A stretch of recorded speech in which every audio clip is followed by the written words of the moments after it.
हाय देखी भैया चैत्र महीना चढ़ल बा। रात होते एक जन अपना चादर में लौड़ा जाता रही। चादर से जार निखे जात, जार जब हार में समाता तो पिया परदेसी से कौना भाव में कैसे का कहता रही फोन पर भाव समझे के बा।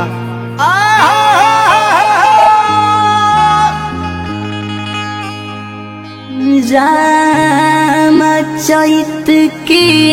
सतावे भोर हरिया बहुत दुख देता राम पिया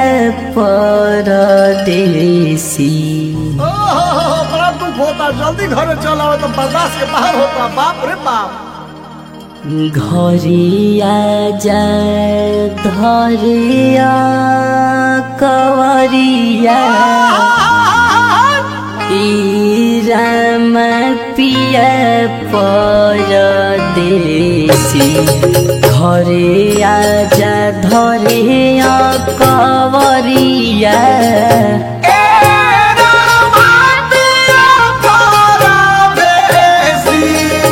घरिया चाह धरिया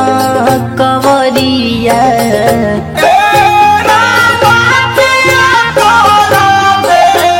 घरिया जा धरिया कवरिया घरिया जा धरिया कवरिया घरिया जा धरिया कवरिया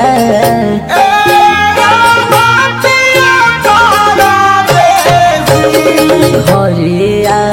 जा धरिया कवरिया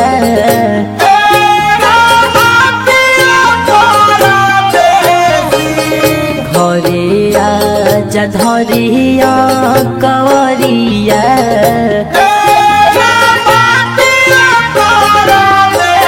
घरिया जा धरिया कवरिया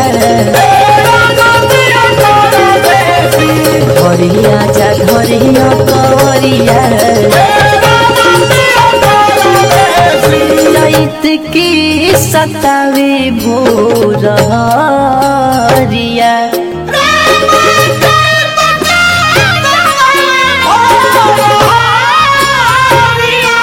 राम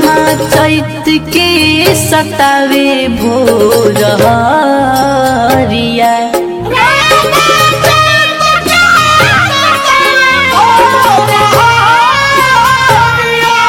राम पिया परदेसी घरिया जा धरिया कवरिया घरिया जा धरिया कवरिया घरिया जा धरिया कवरिया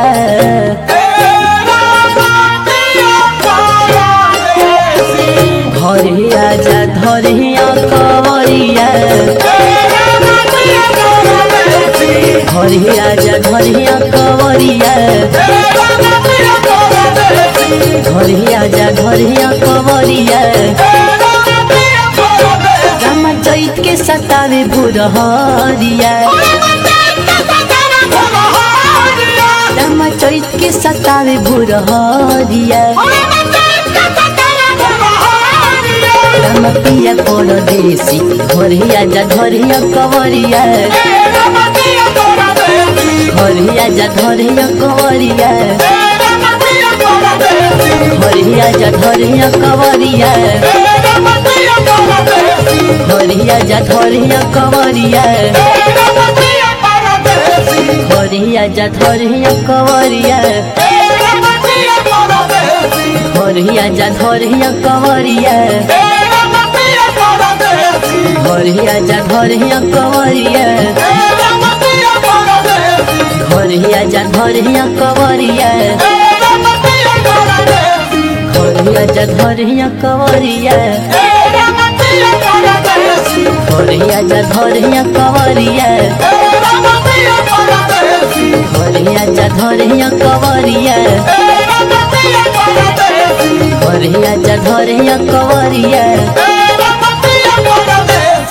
घरे आजा धरिया कवरिया घरे आजा धरिया कवरिया घरे आजा धरिया कवरिया घरे आजा धरिया कवरिया घरे आजा धरिया कवरिया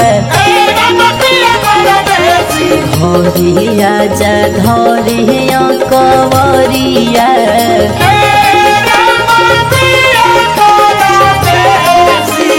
घरे आजा धरिया कवरिया